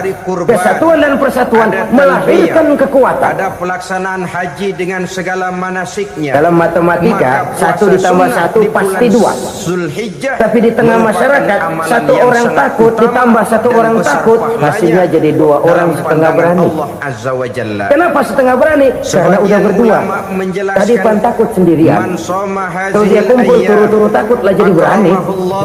Kita yang lemah, kita yang tidak berdaya, kita yang miskin, kalau mau kompak bersatu, apa yang nggak bisa kita kerjain? Di bulan Zulhijjah ini, apalagi tinggal di kota besar, pilihan cuma 2, bertahan atau minggir. Bertahan atau minggir. Keuntungannya untuk bisa bertahan harus mampu bersaing. Untuk mampu bersaing harus punya keahlian. Keahlian harus ditunjang dengan pendidikan, ditambah oleh kekompakan sebagai umat. Udah miskin mencar mulu, orang injek gitu. Orang nggak pandang urusan agama lu. Umur yang berkah itu yang bagaimana? Oleh karena itu silaturahmi pada hakikatnya merupakan ruh dari ukhuwah yang diajarkan oleh agama kita. Bagaimana Islam menyelamatkan masyarakat manusia dari ras diskriminasi, mengikat manusia, dan tidak ada persaudaraan yang lebih indah selain persaudaraan yang diikat dengan nilai-nilai akidah. Sepanjang orang di jalan Allah, itulah saudara kita. Keluar dia dari jalan Allah, selesailah persaudaraan sampai di situ. Karena itu, kalau ingin menyimpan sesuatu di surga, banyaklah bersilaturahmi. Datang ke rumah ini, datang ke rumah itu, dan lain sebagainya. Itu simpanan kita di akhirat nanti. Ini yang ketiga. Saudara-saudara, yang keempat, perbendaharaan surga itu apa? Wa qawlu la hawla wa la quwwata illa billah. Ucapan la hawla wa la quwwata illa billah. Ibadah kan ada yang berat, modalnya besar. Bangun masjid berat, modalnya besar. Bangun rumah sakit berat, modalnya besar. Yang paling baik tentu ada ibadah yang banyak pahala, berat tapi modalnya ringan. Umur pendek, dosa misalnya sudah diberikan puasa. Umur pendek, puasa itu berat, dosa berlipat mengendalikan nafsu. Kalau sekedar nggak makan nggak minum sih enteng. Mengendalikan nafsu umur itu jihad terbesar. Tapi kan modalnya ringan, cuma niat saja. Ini ibadah berat, modalnya ringan. Ada ibadah yang ringan, modalnya juga enteng. Seperti termasuk ucapan la haula wa la quwwata illa billah. Tanpa sadar, la haula wa la quwwata illa billah. Nyelengin tuh disuruh. Nyelengin kita nggak terasa. Nyelengin simpenan akhirat. La haula wa la quwwata illa billah. Nyimpan lagi. Kaget. La haula wa la quwwata illa billah. Nyimpan lagi. Banyak simpenan. Walaupun sebenarnya yang dimaksud di sini adalah kesadaran batin bahwa tidak ada daya dan kekuatan kecuali Allah. Itu intinya. Kita memulai pekerjaan disunahkan baca bismillah, kan begitu. Apa itu? Kesadaran moral bahwa ini saya bisa kerjakan. Saya kerjakan ini dengan menyebut nama Allah. Kenapa? Kalau Allah tidak memberikan daya dan kekuatan, mana mampu saya kerjakan ini. Maka saya kerjakan ini dengan menyebut nama Allah. Bismillah. Kesadaran moral. Manusia hanya wajib berusaha, tapi nggak pernah wajib berhasil. Seperti umat yang banyak hal-hal yang kalau kita renungkan secara rasio nggak mungkin, tapi jadi kenyataan. La haula wala quwwata illa billah. Tidak ada daya dan kekuatan kecuali bagi Allah semata-mata. Kesadaran moral akan kelemahan dan keterbatasan makhluk bernama manusia. Kadang kita kagum dengan otak, tapi kita sering lupa sama yang bikin otak. Padahal bagaimanapun hebatnya otak, yang bikin otak pasti lebih hebat dari otak. Nggak percaya? Silahkan otak-otakan. Dalam jiwa seseorang merasakan cukup di dalam kehidupan.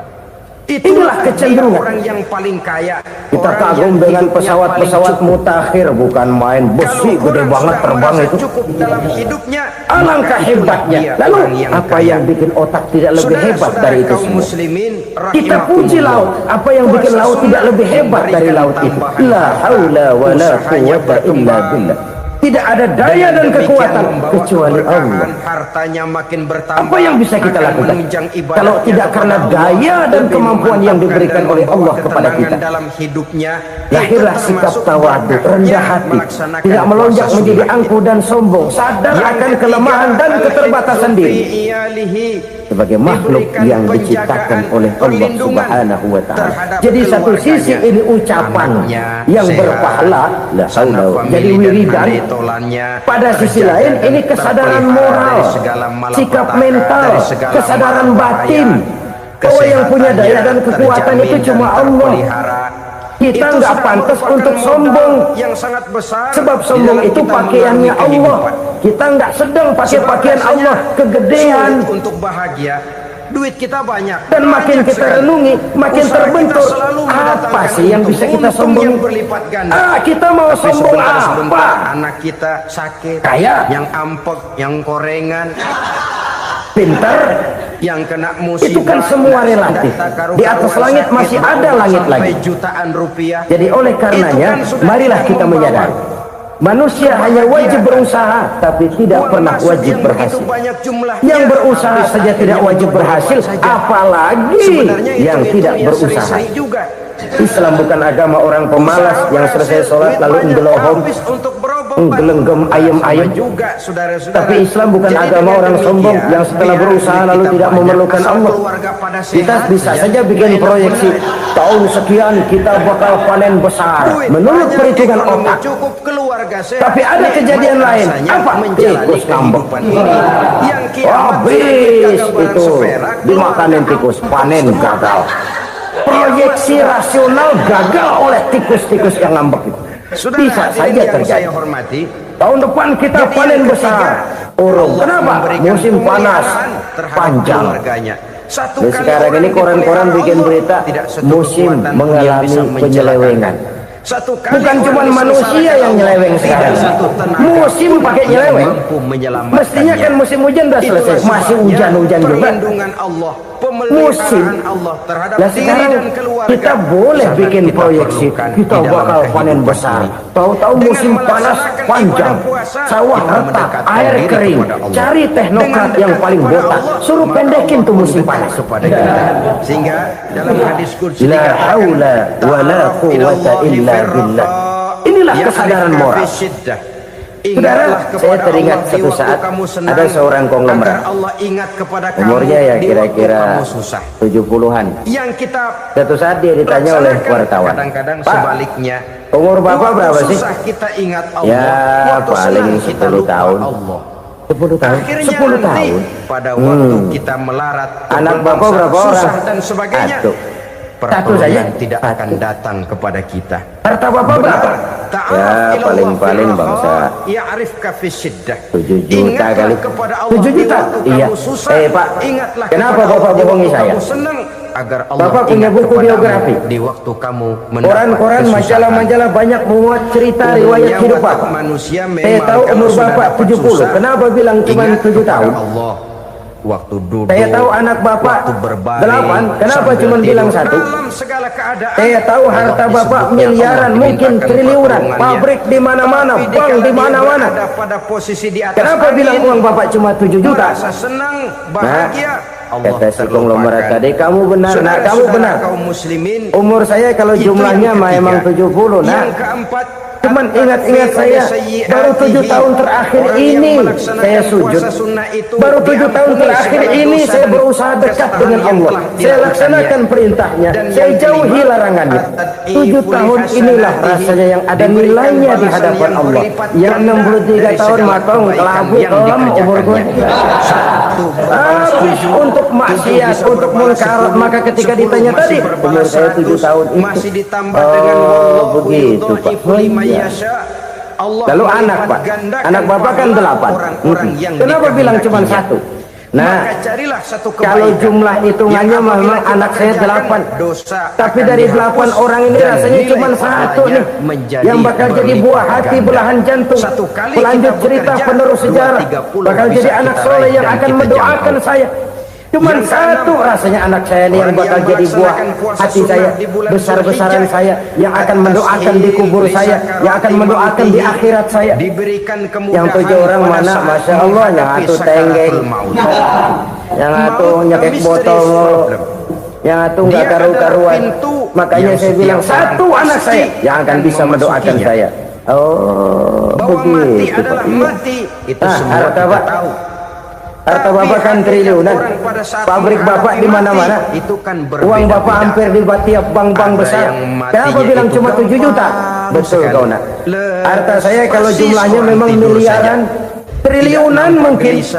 Tapi yang saya ingat baru 7 juta tuh yang saya belanjakan di jalan Allah. Saya nyumbang masjid, saya santuni yatim piatu, saya bantu pembangunan pesantren, saya bantu pembangunan rumah sakit Islam. Itu yang akan saya bawa pulang ke akhirat, yang 7 juta itu. Yang triliunan itu nanti akan diperebutkan oleh anak-anak saya sebagai waris saya.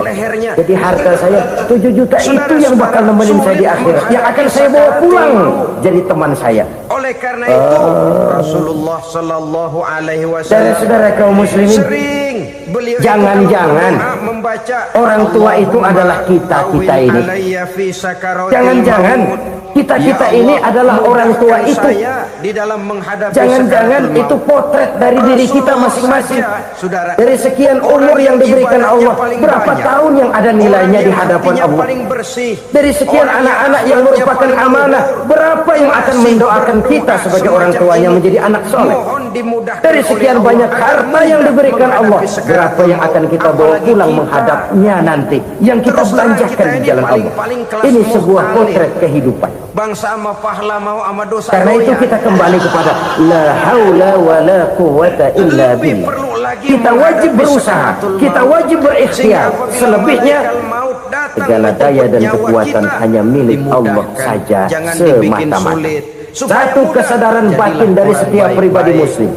Setelah ia berusaha dan berikhtiar, ia menyerahkannya kepada Allah Subhanahu wa ta'ala. Utak-atik, ditakut-takutin dan segala macam.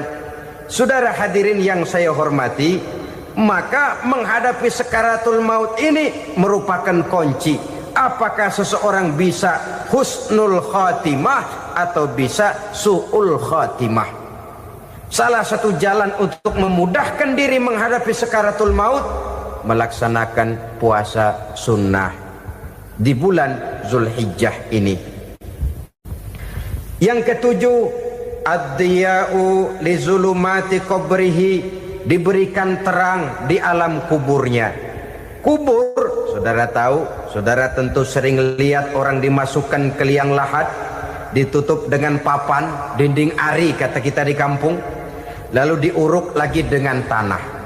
Dalamnya liang lahat, gelapnya liang lahat, gelapnya diuruk dengan tanah, gelapnya di dalam kubur, 3 gelap yang menjadi satu.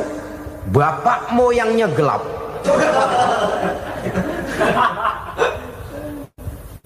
Puasa sunnah ini merupakan terang di alam kubur kita nanti. Yang ke-8, at-tasqil limizanihi, diberikan keringanan pada timbangan di hari akhirat nanti. Bahwa setelah dibangkitkan dari kubur, setiap kita akan menghadapi perhitungan, akan ditimbang segala macam kebaikan dan segala macam kejahatan yang pernah kita lakukan di dalam kehidupan. Orang yang melaksanakan ibadah puasa sunnah at-tasqilu li mizanihi, diberikan keringanan timbangan hari akhiratnya nanti. Yang kesembilan, an-najah minal bala, diberikan keselamatan dari segala macam bencana. Dan yang ke-10, as-su'ud ala darajatihi, diberikan ketinggian, naik derajatnya, derajat di dunia, lebih-lebih lagi derajat di akhirat nanti. Ini keutamaan yang diberikan Allah Subhanahu wa ta'ala kepada mereka yang melaksanakan ibadah puasa 10 hari di bulan Zulhijjah menurut penjelasan sebagian dari para ulama kita. Jadi setelah puasa Muharram ada lagi puasa Zulhijjah. Kemudian puasa sunnah yang ketiga, puasa sunnah pada hari Senin dan hari Kamis. Apa sumber hukumnya? Diriwayatkan oleh Imam Muslim dari Abi Qatadah, Rasulullah sallallahu alaihi wasallam ditanya tentang puasa pada hari Senin. Kenapa Rasul melakukan itu? Beliau menjawab, zalika yaumu wulidtu fihi wa yaumu bu'istu au unzila alayya fihi. Hari Senin itu adalah hari di mana aku dilahirkan dan hari di mana aku dibangkitkan. Wahyu pertama turun kepadaku pun pada hari itu. Maka sunnah melaksanakan puasa pada hari itu. Adapun hari Kamis, ada hadis yang diriwayatkan oleh Imam Turmuzi dari Abi Hurairah, Nabi bersabda, tu'radul a'malu yaumul isnaini wal khamisi fa uhibbu ay yu'radu amali wa ana sha'im. Disetor amal setiap manusia pada hari Senin dan pada hari Kamis. Maka aku ingin, kata Nabi, agar pada saat amalku disetor itu aku sedang puasa. Jadi malaikat itu menurut riwayat ini mencatat dan menyetorkan catatan amalan seseorang pada hari Senin, hari Kamis. Tiap hari Senin amalan kita disetor oleh malaikat. Catatan terakhir tentu yang sedang kita kerjakan, sehingga yang masuk daftar, saya tinggalkan orang ini, dia sedang puasa. Karena naik catatan amalnya pada hari Senin. Kamis diangkat lagi, catatan paling akhir, saya tinggalkan orang ini, dia sedang puasa. Itu makna fa uhibbu ay yu'rada amali wa ana shaim. Aku senang kalau pada saat amalku disetor, catatan paling akhir aku lagi puasa. Satu keistimewaan. Alangkah celaka tiap amalan disetor kita sedang berbuat jahat. Senin, Kamis, teler, mabok, judi. Tiap amalan disetor, catatan akhirnya saya tinggalkan si fulan lagi teler. Laporan Senin. Kamis laporan lagi, saya tinggalkan si fulan lagi mirip kartu. Saudara hadirin yang saya muliakan, alangkah jeleknya catatan kita. Oleh karena itu sunnah puasa pada hari Senin dan hari Kamis. Ini amalan sunnah, saudara-saudara. Dan oleh karena ini amalan sunnah, sebagian ulama memberikan penjelasan, walaupun lupa niat, kalau sudah malam itu lupa niat, boleh niatnya sudah siang puasa sunnah ini, dengan catatan